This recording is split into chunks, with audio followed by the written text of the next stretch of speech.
Any more questions? We have probably, yes. Thank you. Yeah, I'm Steve Bartlett. It's great to be here with you all.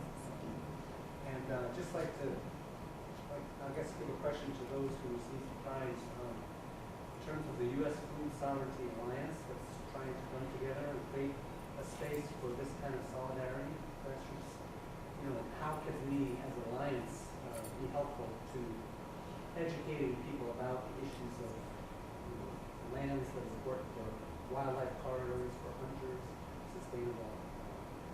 I think we would be very happy to convey that information and also stand in solidarity as much as we can with that struggle, as well as with the land issues and the struggles of folks in Detroit.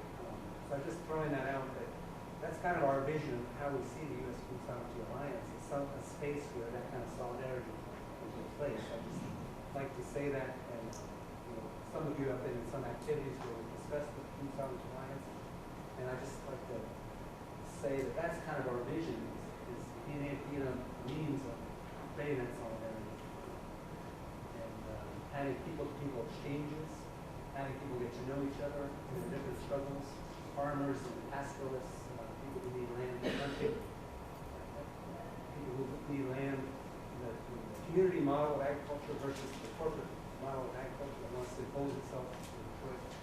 So.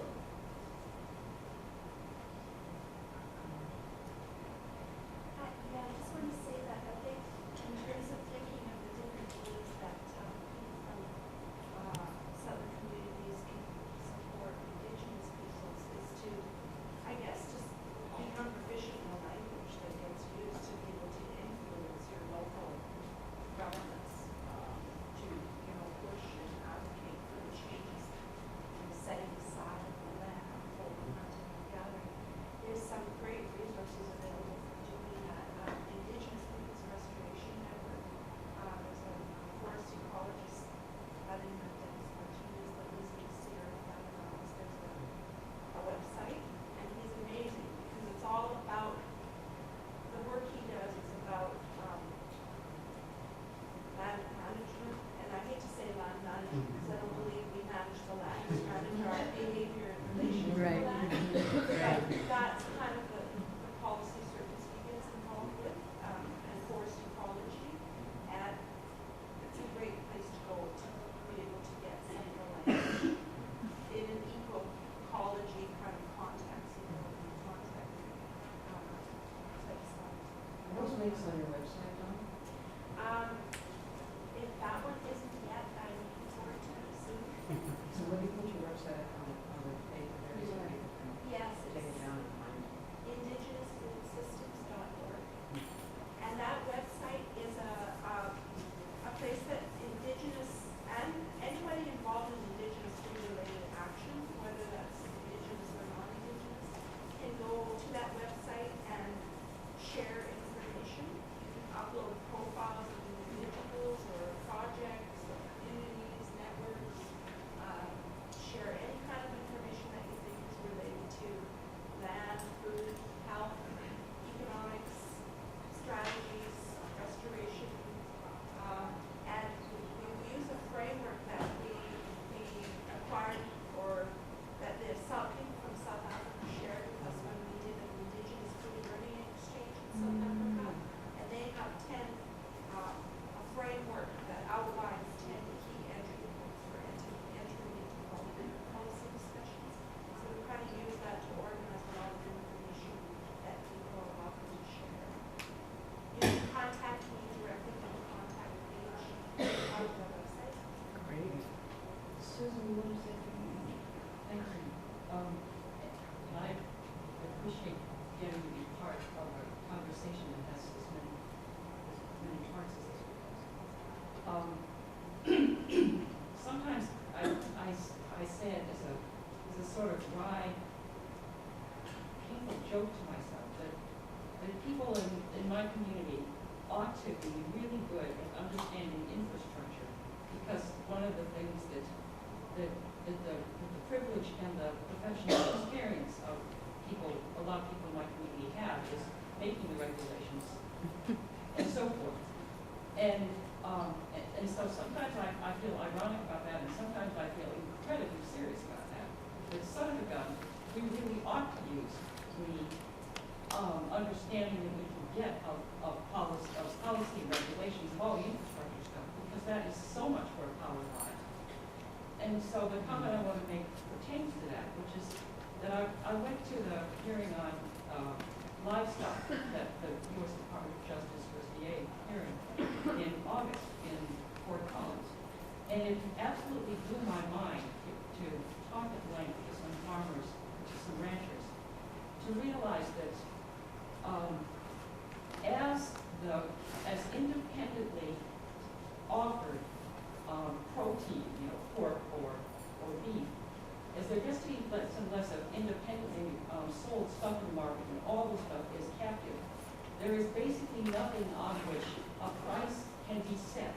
So the mechanism for setting prices, and those prices sort of ripple out and affect the prices that independent producers also get. As the basis for having any prices being set shrinks and disappears, one of the few things that makes markets be able to be fair to producers disappears as well. And what I realized, and what a hog farmer that I talked to said, absolutely right, lady, was that all the good eating I do, buying some good stuff from some local producer, has no effect on these mechanisms. And what it did was make me think, son of a gun, I need my fork, but I also need to really pay attention to the regulatory stuff that our friends in DC are pointing us out to the importance of. So, I guess it's another way of saying how interdependent the pieces of this work are. Susan, thank you so much for that. I did that yesterday too. So I'm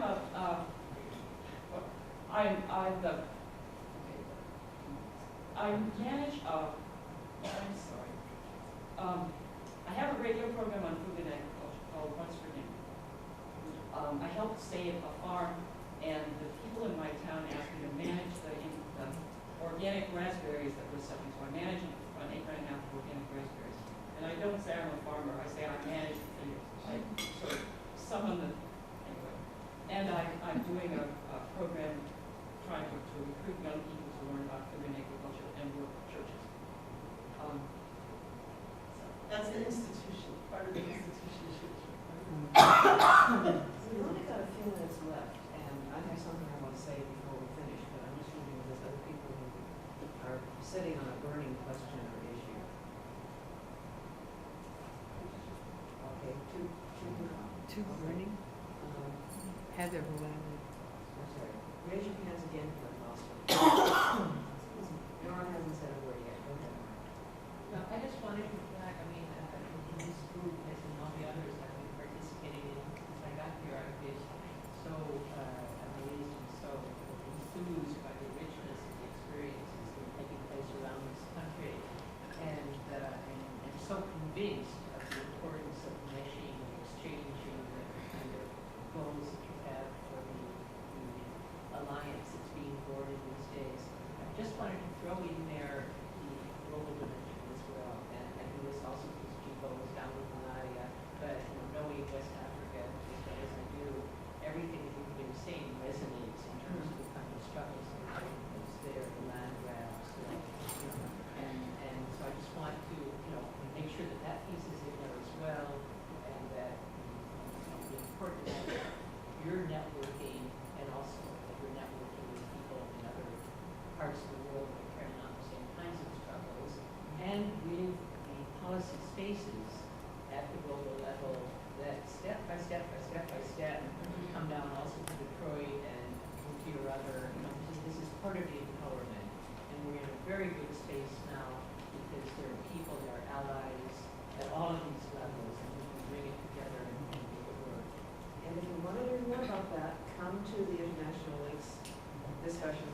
actually to join her in what she just said. I'm an African journalist at UC Berkeley from the Africa Reporting Project. And actually my class sent me here to come and hear the problems American farmers encountering. And surprisingly, I'm like shocked because the problem small producers in West Africa, where I've been working for 5 years, are the same problems you guys here. Absolutely, yeah. In Africa, in my radio program, specializing in agriculture and rural development, when we bring up, for example, issues about biotechnology, researchers tell us in America, people have been bidding on this. So back then, most people don't even know it's an issue here. So I'm really happy to be part of this conversation. And it's thanks to the Gates Foundation. They granted us a scholarship just to tell you, it's how controversial it is, but I think this is things to be said. I got a scholarship back through the Gates Foundation, and They do some good stuff, eh? it's very controversial, and we're discovering a lot of things about them. And I don't know how true it is. We are calling them in at the J School of UC Berkeley to answer. Good, yeah.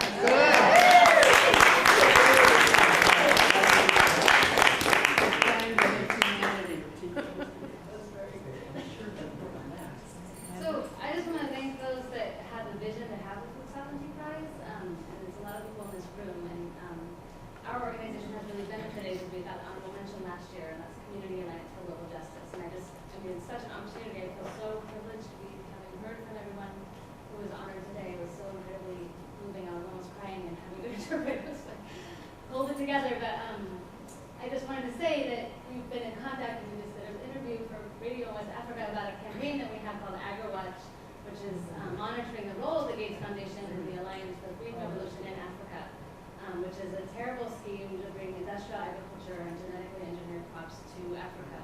We're really trying to build pressure on them today. Now, if you can help us, you can play a part in the collective organizing that we're doing by signing onto a letter that we're sort of building on having exposed that they just bought 500,000 shares, $23 million worth of stock in Monsanto, building on ties they already had, deep ties that they already had, which I'll be presenting more on because you'll see some of it at this International Links session later. But anyway, I have the letter. There's also an online petition. There's just one of many things that we're trying to do to build the momentum to really send them a strong message that is completely unacceptable what they're doing in Africa. We need to stand in solidarity with ROPA and all the other organizations that have been fighting for so long for organic and small-scale agriculture. And there's a lot we can do here. The Gates Foundation and our government are pushing hard for GMOs to be just forced on Africa for the most part, and conventional agriculture. But anyway, it's just really important, and all of you can play a role. So I'm going to hand out something to you at your meeting today. Thank you. Thank you. Just really quickly, I think this issue that was brought up about land speculation, that's an example of how in April, when many of the leadership of the Dia Campesina was in Bolivia and Cochabamba, some of us who were in DC and others that came to join us, did a small action in Washington during the World Bank when they were doing their event on land grabs. And there was a letter that had been circulated internationally that we were able to present. And that in fact, this issue around land speculation is also happening in rural communities across this country where farmers who are in trouble financially and in indigenous communities we're finding out that there's massive amounts of speculation in land buying and land purchasing going on. So this issue of figuring out ways to make sure we know what's happening, and many of it are the pension funds and the investments that are also connected back to some of the universities and some other entities. And Mary Hendrickson, who's speaking tomorrow, has also brought this issue up in numerous venues, but that we just really have to share what we're hearing about those issues and see if there's some strategies to confront it quickly.